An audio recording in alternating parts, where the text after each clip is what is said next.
आतिश फिशा, book 1, part 7। आवाज लुबाबा हैदर, पेशकश मीरे कारवा। ये केस इंस्पेक्टर चियांगशु के पास था। उसकी तहकीकात से इंकशाफ हुआ कि थांग चू नामी उस चीनी गुंडे के पास कहीं से अचानक कोई बड़ी रकम आ गई थी। उसके साथ कोई लड़की नहीं देखी गई थी। उसे कोई लड़की लिफ्ट नहीं कराती थी, लेकिन गुज़िश्ता दिनों उसे एक यूरेशियन लड़की के साथ देखा गया था। इंस्पेक्टर चियांगशु उस लड़की के बारे में कुछ मालूम नहीं कर सका कि वो कौन थी। ना ही उसे अभी ये मालूम होता कि थांगचू के पास रकम कहाँ से आई थी और वो किसके लिए काम कर रहा था। ये तो इंस्पेक्टर चियांग भी जानता था कि इन सारे हंगामों के पीछे दारा का हाथ था, लेकिन दारा इस किस्म के थर्ड रेट गुंडों से बराह रास्त राब्ता नहीं कर सकता था। उसने यकीनन किसी ऐसे आदमी से राब्ता किया होगा जो थांगचू जैसे गुंडों का बंदोबस्त कर सकता हो, और इंस्पेक्टर चियांगशु को उसकी तलाश थी। अगर वो शख्स मिल जाए तो उसके जरिए दारा तक पहुंचा जा सकता था। प्रताप सिंह ने इंस्पेक्टर चियांगशु से राब्ता रखा हुआ था और ये तमाम मालूमात उससे चियांगशु से ही हासिल हुई थी। चियांगशु इस वक्त भी उसके घर में बैठा हुआ था। वो दरअसल हिफाजती इंतजामात का जायजा लेने आया था। पहले 2 कांस्टेबल तैनात थे, लेकिन अब उनकी तादाद 5 कर दी गई थी। 2 बंगले के पीछे, 2 सामने और 1 छत पर। तमाम बंगले एक जैसे थे और एक दूसरे के साथ साथ मिले हुए थे। गली के एक कॉर्नर वाले बंगले की छत पर चढ़कर आसानी से आखिरी बंगले की छत तक पहुंचा जा सकता था, इसीलिए एक आदमी की छत पर मौजूदगी जरूरी थी। यार चियांग, मैं तो सिख हूं, हमारे बारे में तो मशहूर है कि हम अकल से पैदल हैं, लेकिन तुम तो अक्लमंद आदमी हो यार, तुम्हारे जहन में ये बात क्यों नहीं आई? कौन सा वाला बात? चियांगशु ने सवालिया नजरों से उसकी तरफ देखा। दारा पासपोर्ट पर इधर आया होगा ना? तुम इमिग्रेशन ऑफिस से मालूम क्यों नहीं करते कि दारा कौन है? इस तरह उसे आसानी से तलाश किया जा सकता है।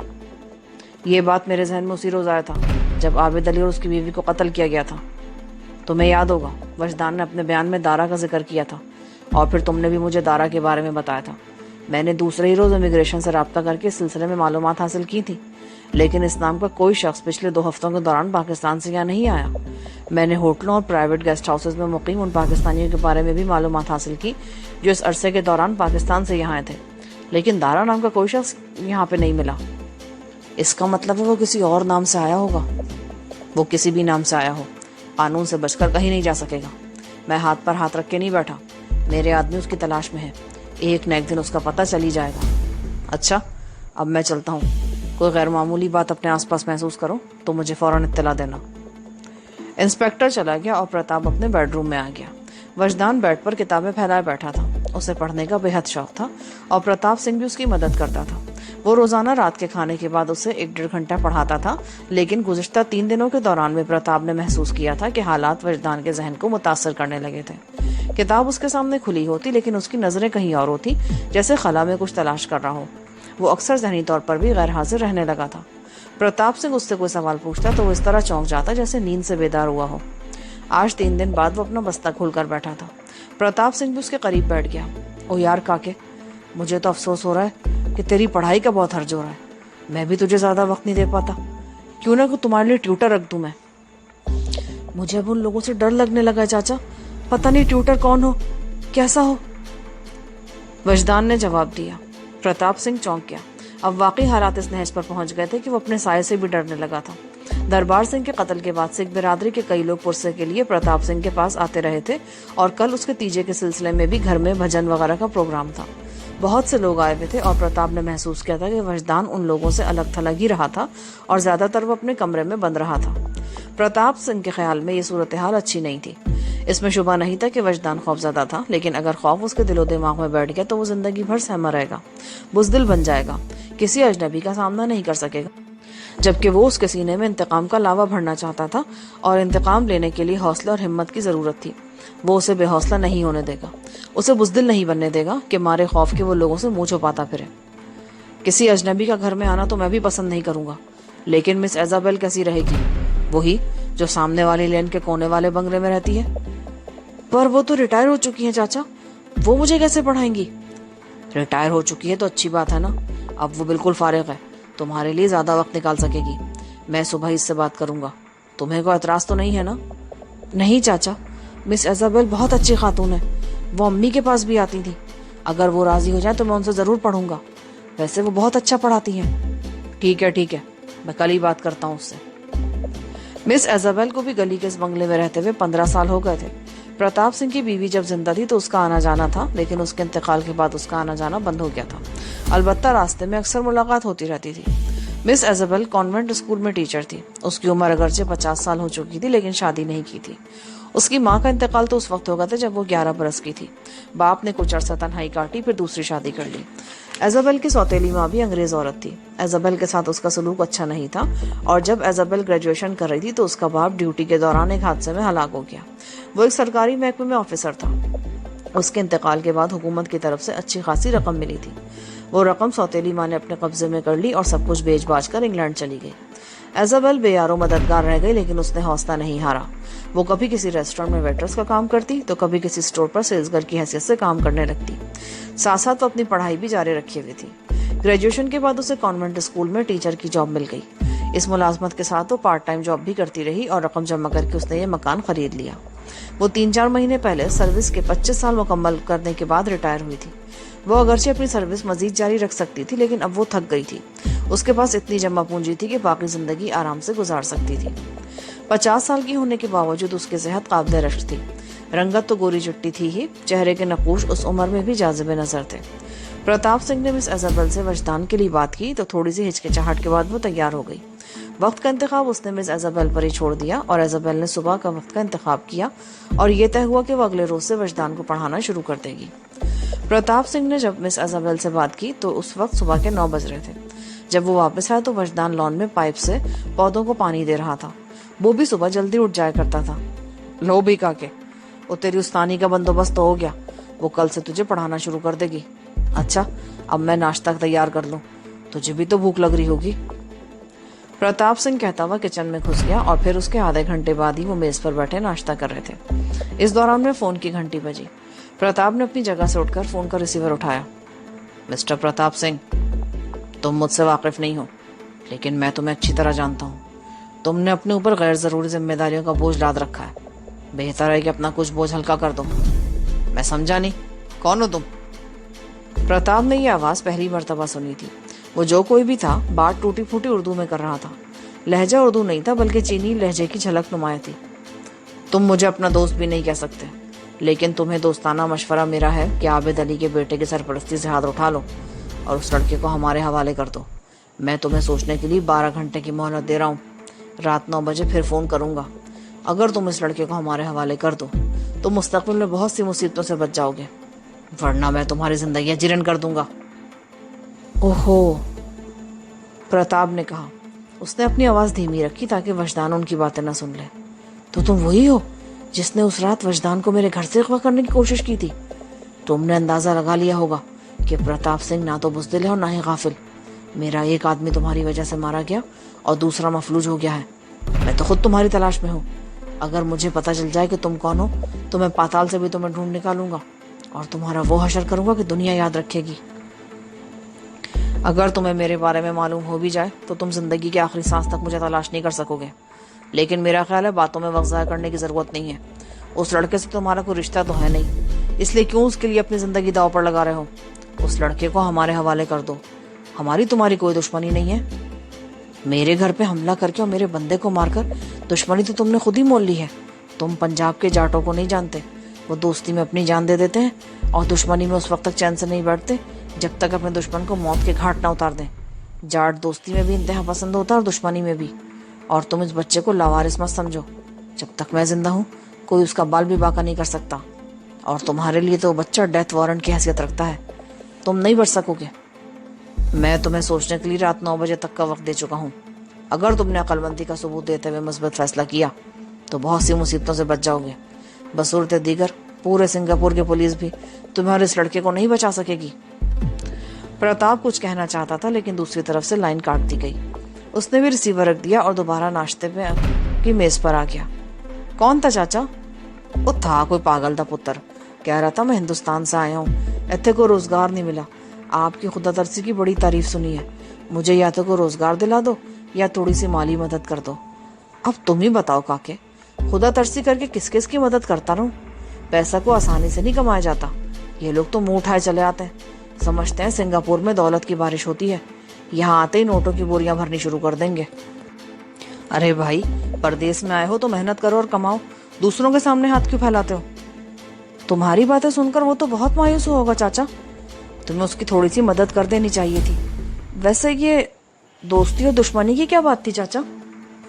प्रताप सिंह के हाथ से मक्खन लगा डबल रोटी का स्लाइस छूटते छूटते बचा। उसने एक मनगढ़ंत कहानी सुनाकर वजदान को टालने की कोशिश की, लेकिन लगता था कि वो उसकी बात तवज्जो से सुनता रहा था। कुछ नहीं, ऐसे दोस्ती और दुश्मनी का जिक्र भी जल निकला था। इंसान के दोस्त और दुश्मन तो हर जगह होते हैं। चल अब तू नाश्ता कर खामोशी से, और ये सेब भी खा लेना। पाकिस्तान के गोल्डन सेब है, पूरी दुनिया में इस जैसा सेब नहीं होता।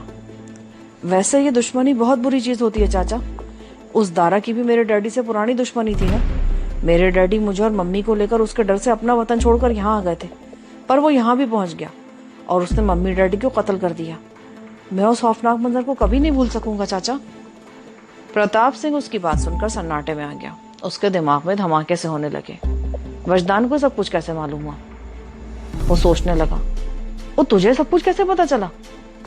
मुझे सब पता चल गया चाचा।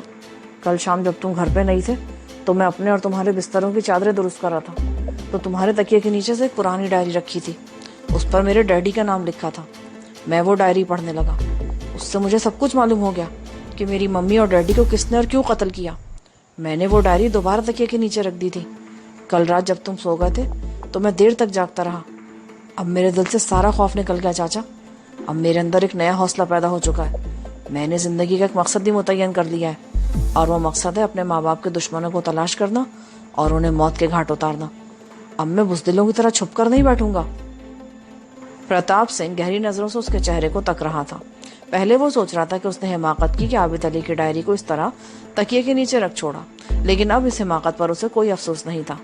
उस डायरी की तहरीर ने वजदान की जिंदगी में एक नई रूह फूंक दी थी, एक नया जज्बा पैदा कर दिया था उसके अंदर। उसका अंदाज़े गुफ्तगू बदल गया था, वो खुद बदल गया था, और उसमें यह तब्दीली बड़ी हौसला अफजा थी।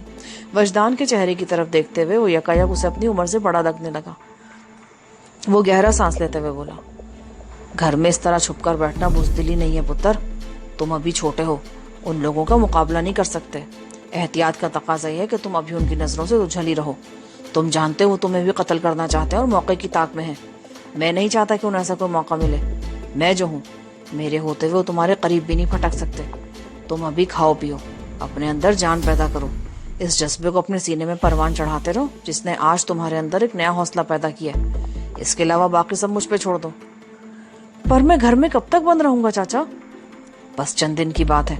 आज तुम उनसे छुप कर बैठे हो, कल वो तुमसे छुपते फिरेंगे, लेकिन उन्हें कहीं पनाह नहीं मिलेगी। हाँ चाचा, मैं उन्हें चैन से नहीं बैठने दूंगा। उन्हें इस तरह तड़पा तड़पा के मारूंगा कि मौत भी पनाह मांगेगी उनसे। हाँ, लेकिन फिलहाल ये सब मामला तुम मुझ पे छोड़ दो। नाश्ता करो और अपनी किताबें लेकर पढ़ने बैठ जाओ। मुझे एक जरूरी काम से जाना है, जल्दी वापस आ जाऊंगा। डैडी की दुकान का क्या होगा चाचा? कई रोज से बंद पड़ी है। ओ, उसका बंदोबस्त भी करते हैं पुत्र। प्रणाम सिंह तेरे बाप का पुराना मुलाजिम है, दयानतदार और काबिल एतमाद। मैं अपना एक आदमी उसके साथ लगा देता हूँ, दोनों दुकान संभाल लेंगे। और चाचा, डैडी ने डायरी में लिखा है कि उन्होंने मलिक नवाज़ अली के आदमियों से 5 करोड़ रुपए का सोना छीनकर कुएं में फेंक दिया था। क्या वो सोना अब भी वहां मौजूद होगा? 5 करोड़ की रकम तो बहुत बड़ी होती है ना? हाँ, बहुत बड़ी। और अब तो सोने की मालियत तकरीबन दुगनी हो गई होगी। तेरे बाप की डायरी पढ़ने के बाद मैं इस नतीजे पर पहुंचा हूँ कि उसकी मौत की वजह वो सोना ही था। जमीन का मुकदमा चल रहा था, चलता रहता, पर तुम्हारा बाप उनकी दूसरी गैर कानूनी सरगर्मियों में भी रुकावट बन गया था। उसने मलिक नवाज़ के आदमियों से सोना छीनकर कुएं में फेंक दिया था। यकीनन वो बाद में पुलिस या किसी और को मलिक नवाज़ की गैर कानूनी सरगर्मियों और सोने के बारे में इत्तला देना चाहता होगा, लेकिन मलिक के आदमियों ने उसे चैन से नहीं बैठने दिया और उसे अपनी और तुम लोगों की जानें बचाकर मुल्क से भागना पड़ा। लेकिन ये जो स्मगलर होते हैं ना, बड़े खतरनाक होते हैं। इन्हें सिर्फ अपना मफाद अजीज होता है। उनका धर्म सिर्फ और सिर्फ दौलत होती है। इंसानी जिंदगी उनके लिए कोई अहमियत नहीं रखती। वो दौलत के लिए दूसरों को बेरहमी से मौत के घाट उतार देते हैं। और फिर वो 5 करोड़ की रकम भी तो बहुत बड़ी थी। हो सकता है वो सोना अब भी वहां मौजूद हो, पर उसके बारे में बाद में सोचा जाएगा। फिलहाल तो हमें यहाँ दारा और उसके किराए के टट्टुओं से निपटना है। अच्छा, मैं चलता हूँ पुत्र, 1-2 घंटे में आ जाऊंगा। प्रताप सिंह नाश्ते की मेज से उठ गया। अपने कमरे में जाकर उसने लिबास तब्दील किया और बाहर आकर पुलिस वालों को हिदायत देता हुआ गाड़ी में बैठ गया। उसकी अपनी गाड़ी कई रोज से काम के सिलसिले में वर्कशॉप में खड़ी थी। उसने अपने दोस्त दिलदार सिंह की मर्सिडीज मुस्तार ली थी। उस गाड़ी को वो बाहर गली में ही खड़ी किया करता था। मर्सिडीज ड्राइव करते हुए वो मोहतात नजरों से अतराफ में देख रहा था। पहले उसने सोचा कि पुलिस स्टेशन जाकर इंस्पेक्टर चियांगशू को उस धमकियामेज फोन कॉल के बारे में बताए, लेकिन फिर उसने इरादा तब्दील कर दिया और कार का रुख अपने दफ्तर की तरफ मोड़ दिया। वो कई रोज बाद दफ्तर आया था। बहुत सारे काम उसकी तवज्जो के मुंतजिर थे, लेकिन उसने अपने कमरे में दाखिल होकर दरवाजा बंद कर लिया और फोन करके इंस्पेक्टर चियांगशू से राब्ता किया और उस टेलीफोन कॉल के बारे में बताने लगा। गुड, इसका मतलब है कि वो रात 9 बजे तुमसे दोबारा राब्ता करने की कोशिश करेगा, लेकिन परेशान होने की जरूरत नहीं। मैं CID के कुछ आदमी तुम्हारे मकान के अतराफ में फैला देता हूँ। हम टेलीफोन टैप करके ये मालूम करने की कोशिश करेंगे कि वो कॉल कहाँ से की गई और वो कौन है। पर मुझे क्या करना होगा? कुछ नहीं, तुम घर पर ही रहोगे। अगर मौका मिला तो मैं उस वक्त तुम्हारे पास मौजूद होऊंगा। अगर कोई इमरजेंसी आन पड़ी तो अपना आदमी भेज दूंगा। ठीक है, मैं रात को इंतजार करूंगा, प्रताप सिंह ने कहा और अपने काम में मसरूफ हो गया। वो दोपहर तक काम में ही लगा रहा। फिर मैनेजर को हिदायत देता हुआ उठ गया। रास्ते में एक होटल से उसने 2 लंच बॉक्स लिए और सीधा घर पहुंच गया। मकान पर ड्यूटी देने वाले पुलिस एहलकारों के खाने पीने का बंदोबस्त भी उसी के जिम्मे था। वो इन पुलिस वालों को पैसे दे दिया करता था और वो अपना आदमी भेजकर किसी करीबी होटल से खाना ले आते थे। प्रताप सिंह घर पहुंचा तो दिन के 2 बज रहे थे। कमरे में वजदान के साथ सामने वाले बंगले में रहने वाली मिसेस फाय मौजूद थी। वो प्रताप सिंह को देखकर मुस्कुरा दी। मिसेस फाय की उम्र 30 के लगभग रही होगी। खासी हसीन औरत थी। शगुफ्ता जिंदा थी तो वो अक्सर उनके यहाँ आया जाया करती थी। उसके बाद भी वो कभी कभार वजदान के पास आ जाया करती थी। मैंने सोचा वजदान अकेला घबरा रहा होगा, इसीलिए मैं आ गई। बहुत अच्छा किया तुमने। इस बच्चे को कंपनी की जरूरत है। मैं तो कुछ मसरूफ रहता हूँ। बेहतर है कि तुम रोजाना कुछ देर के लिए आ जाया करो। फाय आंटी बहुत अच्छी खातून है प्रताप चाचा, बड़े मजे मजे की बातें करती हैं। हाँ पुत्र, तुमने देखा नहीं, ये खुद भी कितने मजे की हैं। कभी कभी गली में मिल जाती तो उनसे बातें करके वाकई मजा आ जाता है। बहरहाल तुम मुंह हाथ धो लो, मैं खाना ले आया हूँ। आज ये तुम्हारी फाय आंटी भी हमारे साथ बैठकर खाना खाएंगी। फाय ने खाने से मौसरत करके जाना चाहा, मगर वजदान के इसरार पर रुक गई। खाने के बाद वजदान और फाय लाउंज में बैठकर बातें करने लगे और प्रताप सिंह कमरे में आकर बिस्तर पर लेट गया। ये उसकी पुरानी आदत थी। दोपहर के खाने के बाद वो कुछ देर के लिए ऊँग लिया करता था, लेकिन आज वो कुछ ज्यादा ही ऊँग गया। आंख खुली तो शाम के 6 बज रहे थे। मिसेस फाय उस वक्त भी वजदान के पास मौजूद थी, लेकिन कुछ देर बाद वो अपने घर चली गई। उसकी वजह से वजदान का आज का दिन अच्छा गुजर गया। जैसे जैसे वक्त गुजरता जा रहा था, प्रताप सिंह की बेचैनी बढ़ती चली जा रही थी। उसकी नजरें बार बार घड़ी की तरफ उठ रही थी। 8:30 बजे के करीब फोन की घंटी बजी तो उसने लपक कर रिसीवर उठाया। ये इंस्पेक्टर चियांगशू की कॉल थी। मैं चियांगशू बोल रहा हूँ प्रताप सिंह। वही हुआ जिसका डर था। मैंडेरियन होटल के करीब एक मर्डर हो गया है। मैं वहां जा रहा हूँ। तुम परेशान मत होना, मैंने तमाम इंतजामात मुकम्मल कर लिए। CID के आधे दर्जन आदमी तुम्हारे मकान के आसपास मौजूद हैं। तुमने सिर्फ इतना करना है कि वो फोन कॉल आए तो एक्सचेंज से उस कॉल के बारे में मालूम करके इस नंबर पर इत्तला दे दो। मेरे आदमी तैयार बैठे होंगे। तुम्हारी तरफ से इत्तला मिलते ही वो हरकत में आ जाएंगे। वैसे मैं अपना एक आदमी तुम्हारी तरफ भेज भी रहा हूँ, वो तुम्हारे पास मौजूद रहेगा। नंबर नोट कर लो। प्रताप सिंह ने इंस्पेक्टर चियांगशू का बताया हुआ नंबर नोट किया और फोन बंद कर दिया। 9 बजने में चंद मिनट बाकी थे कि बंगले के गेट पर मुतय्यन एक पुलिस वाले ने CID के एक ऑफिसर की आमद की इत्तला दी। प्रताप सिंह फौरन ही गेट पर आ गया। मेरा नाम आंग कांग है, मैं CID ऑफिसर हूँ। मुझे इंस्पेक्टर चियांगशू ने भेजा है। वो दरमियाने कद का और मजबूत जिस्म का मालिक एक शख्स था। तुम आंग कांग हो या हांगकांग? अंदर आ जाओ, प्रताप सिंह ने कहा। उसने उसका शनाख्ती कार्ड चेक करने की जरूरत नहीं समझी। उसे तसल्ली हो गई थी कि इंस्पेक्टर चियांगशू ने यही नाम बताया था। वो शख्स अंदर आया और लॉन में खड़ा होकर इधर उधर देखने लगा। वो प्रताप सिंह के साथ कभी एक चक्कर लगा आया। प्रताप को समझने में देर न लगी कि वो हिफाजती इंतजामात का जायजा ले रहा है। अंदर आकर भी उसने पूरे मकान को चेक किया। एक एक कमरे में झांक कर देखा, फिर लाउंज में आ गया जहां वजदान सोफे पर बैठा था। हेलो बॉय, तुम डर तो नहीं रहे? चाचा प्रताप सिंह मेरे पास है तो मुझे डरने की क्या जरूरत है? और फिर मैं बुज़दिल भी नहीं हूँ। गुड, आंग ने कहा और उसके सामने सोफे पर बैठ गया। फिर वो प्रताप से बातें करने लगा, जो बेचैनी से टेलीफोन की तरफ देख रहा था। 9:05 पर फोन की घंटी बजी तो प्रताप ने लपक कर रिसीवर उठाया। आंग इत्मीनान से अपनी जगह पर बैठा रहा। Hello, Pratap Singh speaking. चंद लम्हे वो दूसरी तरफ की बात सुनता रहा, फिर बोला, तुम जो कोई भी हो, मेरी बात गौर से सुन लो। वजदान को मैं तुम्हारे हवाले नहीं करूंगा। तुम जो भी हो, तुम्हें बहुत जल्द ढूंढ लिया जाएगा और तुमसे एक एक चीज का हिसाब लिया जाएगा। जवाब में दूसरी तरफ से कुछ कहा जाता रहा, लेकिन प्रताप सिंह ने रिसीवर क्रेडल को 2 मरतबा टेप करके रिसीवर रख दिया। उसे इंस्पेक्टर चांगशू ने ही बताया था कि उसके फोन पर ऑब्जर्वेशन लगा दिया गया है। क्रेडल को इस तरह टैप करने से वो नंबर रिकॉर्ड हो जाएगा जहां से कॉल की गई थी।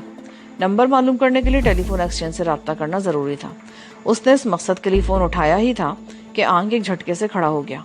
एक्सचेंज से कुछ मालूम करने की जरूरत नहीं मिस्टर प्रताप सिंह, ये कॉल एक पब्लिक फोन बूथ से की गई थी। उसके लहजे में हल्की सी गुर्राहट थी। प्रताप सिंह ने चौंक कर उसकी तरफ देखा।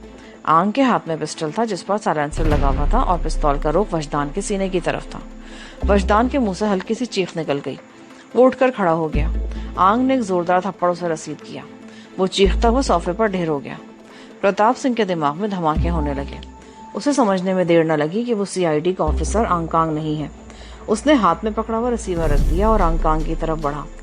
आंग ने बड़ी फुर्ती से पिस्तौल का रुख उसकी तरफ करके गोली चला दी। सिट की आवाज उभरी और गोली प्रताप सिंह के सर से चंद इंच के फासले से गुजर गई। वो बड़ी तेजी से नीचे झुका। जब सीधा हुआ तो पिस्तौल की जद में था। ये गोली तुम्हारी खोपड़ी के परखचे भी उड़ा सकती थी। मैंने सिर्फ तुम्हें वार्निंग दी है। अब अगर तुमने कोई हरकत की तो अगली खामोश गोली तुम्हारे सीने या खोपड़ी में पेवस्त हो जाएगी। तुम कौन हो? मैं तुम्हें अपना नाम और पता नहीं बताऊंगा। आज सुबह जब मेरे बॉस ने तुम्हें फोन किया तो उसे यकीन था कि तुम पुलिस को इसकी इत्तला दोगे और रात को आने वाली टेलीफोन कॉल ट्रेस करने के लिए टेलीफोन के साथ कोई हरकत की जाएगी। हमारा बॉस भी कच्ची गोलियां नहीं खेला और फिर टेलीफोन के तारों से छेड़छाड़ करना भी हम जानते हैं। हमने आज सुबह ही यहाँ से आधा मील दूर डिस्ट्रीब्यूशन केबिन में तुम्हारे फोन की लाइनें ट्रेस करके यहाँ से चौथी गली में वाक़ई एक बंगले के फोन से कनेक्ट कर ली थी। हम 2 आदमी सुबह से उस बंगले में मौजूद थे और तुम्हारी लाइन को ट्रेस कर रहे थे। हमें ज्यादा खतरा इंस्पेक्टर चांगशू की तरफ से था। हमें यकीन था कि वो 9 बजे यहाँ मौजूद होगा। उसे रोकने के लिए हमने होटल मंडेरियन के अक़ब में राहगीर को कत्ल कर दी और पुलिस स्टेशन इत्तला दे दी। हमारी तवक्को के मुताबिक इंस्पेक्टर चियांग ही जाए वारदात पर गया, लेकिन जाने से पहले उसने तुम्हें इत्तला दी कि वो आंगकांग नामी सीआईडी ऑफिसर को भेज रहा है। आंगकांग हमारे लिए अजनबी नहीं था। हमने उसे रास्ते में उचक लिया और उसी बंगले में पहुंचा दिया जहां हमने टेलीफोन वाला सेटअप कर रखा है। आंग उस बंगले के कमरे में बंधा पड़ा है और मेरा साथी उसकी निगरानी कर रहा है। तुम वाकई सीखो। अगर तुम में जरा सी भी अकल होती तो मेरा शनाख्ती कार्ड तलब करते। ऐसी सूरत में तुम मेरे लिए खतरा साबित हो सकते थे, लेकिन तुम आंगकांग का नाम सुनकर ही मुतमईन हो गए।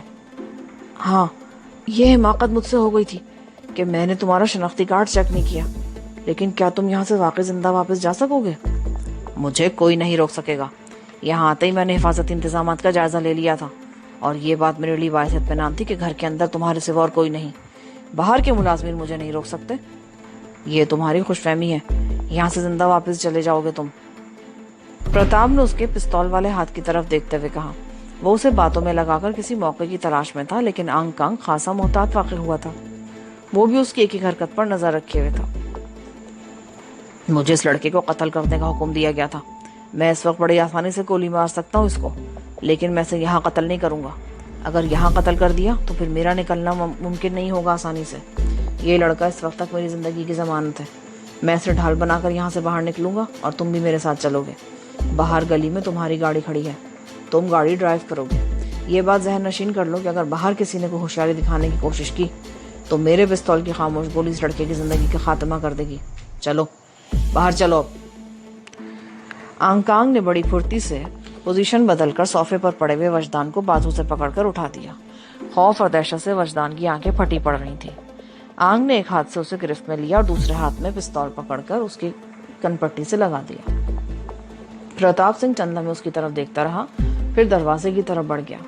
अभी उसने 2 कदम ही उठाए थे कि फोन की घंटी बज उठी। उसके कदम रुक गए और वो फोन की तरफ देखने लगा। नहीं, तुम कॉल रिसीव नहीं करोगे। बाहर चलो। प्रताप सिंह फिर दरवाजे की तरफ बढ़ गया। राहदारी में पहुंचकर उसने मुड़कर आंग की तरफ देखा। कोई मौका नहीं था। पिस्तौल की नाल वजदान की कनपट्टी से लगी हुई थी और उसकी कोई भी हरकत खतरनाक साबित हो सकती थी। बरामदे में पहुंचकर वो एक बार फिर रुक गया। गेट और छत पे खड़े मुहाफिजों से कह दो कि अगर किसी ने किसी भी तरह की मज़ाहमत करने की कोशिश की तो इस लड़के को गोली मार दी जाएगी। चलो आगे बढ़ो। प्रताप सिंह कंपाउंड में आकर इधर उधर देखने लगा। छत पर पुलिस कांस्टेबल मुंडेर के करीब खड़ा था। प्रताप ने उसे आगे बढ़कर बाहर वाला दरवाजा खोल दिया। गेट के बाहर दोनों पुलिस वाले बातें कर रहे थे। इनसे को अपनी राइफलें फेंक दें और दूर हटकर खड़े हो जाएं। कांस्टेबल उसकी आवाज सुनकर चौंक गए। उन्होंने मुड़कर अंदर देखा। उनमें से एक ने फौरन सूरत हाल का अंदाजा करते हुए अपनी राइफल सीधी करने की कोशिश की तो प्रताप सिंह चीख कर बोला, नहीं, तुम में से ऐसी हरकत कोई भी नहीं करेगा जो वजदान की जिंदगी के लिए खतरे का बायस बने। अपनी राइफलें फेंक दो और एक तरफ खड़े हो जाओ। उसने छत पर खड़े मुहाफिज को भी राइफल ऊपर छोड़कर नीचे बुला लिया। आंग कांग वजदान को गिरफ्त में लिए खड़ा था। उसने पिस्तौल की नाल उसकी कनपट्टी से लगा रखी थी। तीनों पुलिस वाले निहत्ते होकर एक तरफ हट गए तो वह वजदान को लेकर गेट से बाहर आ गया। गली में प्रताप की मर्सिडीज खड़ी थी। चलो ड्राइविंग सीट पर बैठो, तुम्हारी कोई गलत हरकत इस लड़के के लिए मौत का बायस बन सकती है। प्रताप सिंह ऊपर से घूमकर ड्राइविंग साइड का दरवाजा खोलने लगा। आंग ने पिछली सीट का दरवाजा खोल दिया। पहले वजदान को अंदर धकेला और फिर खुद भी अंदर बैठकर दरवाजा बंद कर लिया। इस दौरान में प्रताप सिंह स्टीयरिंग के सामने बैठकर इंजन स्टार्ट कर चुका था। उसने गर्दन घुमाकर देखा। तीनों पुलिस वाले दीवार के करीब खड़े वहशतज़दा सी नजरों से उनकी तरफ देख रहे थे। गाड़ी आगे बढ़ाओ, इस गली से निकलोगे तो मैं तुम्हें रास्ता बताता हूँ। आंग गुर्राया। प्रताप सिंह ने झटके से गाड़ी आगे बढ़ा दी। गली के मोड़ पर सादा लिबास में सीआईडी का एक और आदमी सामने आ गया। उसने स्टीयरिंग के सामने प्रताप और पिछली सीट पर वजदान को एक अजनबी के साथ बैठे देखा तो उसकी आंखों में उलझन सी तैर गई। उन्हें बताया गया था कि वो लोग घूम फिरकर मकान की निगरानी करेंगे और मुश्तबा शख्स पर निगाह रखेंगे, लेकिन उन्हें यह नहीं बताया गया था कि वजदान को कहीं और मुंतकिल किया जाएगा। मर्सिडीज गली का मोड़ घूमकर दूसरी तरफ निकल गई। सीआईडी का वो आदमी चंद लम्हे कार को जाते देखता रहा, फिर प्रताप सिंह के बंगले की तरफ दौड़ा। गाड़ी तेज चलाओ, आंग ने गुर्रा कर कहा। उसने सीआईडी को उस आदमी को बंगले की तरफ दौड़ते देख लिया था। फौरन ही प्रताप सिंह ने गाड़ी की रफ्तार बढ़ा दी और आंग की हिदायत पर अमल करता हुआ गाड़ी को ओक्सले राइज की तरफ ले आया। अगले मोड़ पर गाड़ी को ओक्सले रोड पर और वहां से लाइट रोड की तरफ मोड़ देना। रफ्तार बढ़ाओ। ना जाने क्या बात थी कि अब आंग पर घबराहट सी तारी होने लगी थी। उसने पिस्तौल की नाल वजदान के पहलू में लगा रखी थी। प्रताप सिंह ने मर्सिडीज की रफ्तार बढ़ा दी और रफ्तार कम किए बगैर उसने अगले मोड़ पर गाड़ी ओक्सले रोड की तरफ घुमा दी। उसने मोड़ पर ट्रैफिक के एक सार्जेंट की मोटरसाइकिल देख ली थी। उसे देखकर प्रताप सिंह ने गाड़ी की रफ्तार मजीद तेज कर दी ताकि ट्रैफिक सार्जेंट उसकी तरफ मुतवज्जो हो जाए। अभी 9:30 बजे थे। सड़क पर ट्रैफिक की आमदोरफ्त जारी थी। प्रताप सिंह बड़ी महारत से ड्राइव कर रहा था।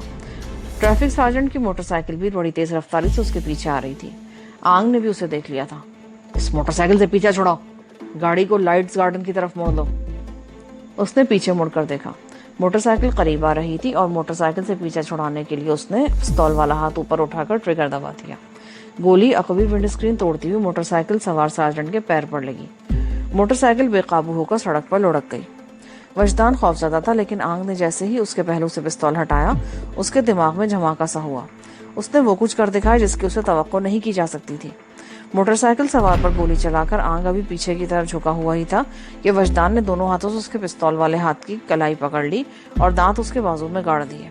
आंग कांग बिलबिला उठा। वो बाजू को जोर जोर से झटके देने लगा। उंगली का से पिस्तौल का ट्रिगर दब गया। पिस्तौल का रुख छत की तरफ था।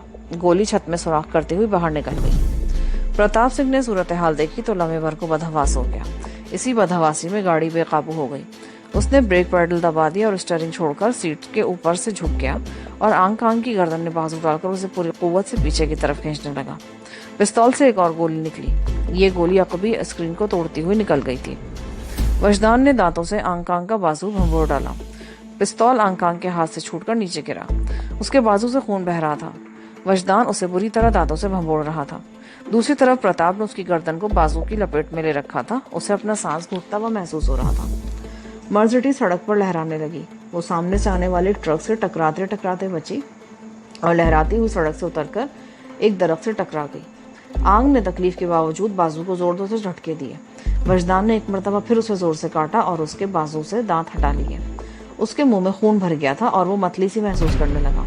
आंग के बाजू से बोटी लटक गई थी और खून की धार बह निकली थी। अब वो अपने आप को प्रताप सिंह की गिरफ्त से छुड़ाने की कोशिश करने लगा। प्रताप सिंह उसकी गर्दन को आहनी शिकंजे की तरह अपनी लपेट में ले रखा था। अचानक वो चौंक गया। पीछे से कार बड़ी तेज रफ्तारी से आ रही थी। गोलियां चलने की आवाज भी प्रताप सिंह के कानों से टकराई। ये पुलिस नहीं हो सकती। पुलिस गोलियां नहीं चलाती, सायरन बजाती है। उसे ये समझने में देर ना लगी कि वो आंग के साथी थे। काके, गाड़ी से उतरकर भाग जा, वो लोग आ रहे हैं। वो चीखा, मैं तुम्हें छोड़कर नहीं जाऊंगा चाचा। ओ मेरी परवाह मत कर, भाग जा यहाँ से, मुझे कुछ नहीं होगा। जा भाग जा यहाँ से, किसी महफूज जगह पे चला जा, मैं तुझे तलाश कर दूंगा। भाग जा, वो लोग आ गए तो तुझे जिंदा नहीं छोड़ेंगे। भाग जा काके, जल्दी कर। प्रताप चीखा। वजदान ने एक लम्हे को सोचा और कार का दरवाजा खोल दिया। आंग ने टांग आगे करके उसे रोकने की कोशिश की, मगर वजदान ने उसकी टांग पर भी दांतों से काट लिया और गाड़ी से उतरकर एक तरफ भाग खड़ा हुआ। उसने एक मर्तबा मुड़कर देखा, गोलियों की आवाजें गूंज रही थीं। वो तेज रफ्तार कार मर्सिडीज से चंद गज पीछे रुक गई। वजदान मुड़कर तारीकी में दौड़ने लगा। उसका रुख लॉयड गार्डन्स की तरफ था। यहाँ पर पार्ट 7 का इख्तिताम होता है। आगे किताब सुनने के लिए पार्ट 8 समाप्त फरमाएं।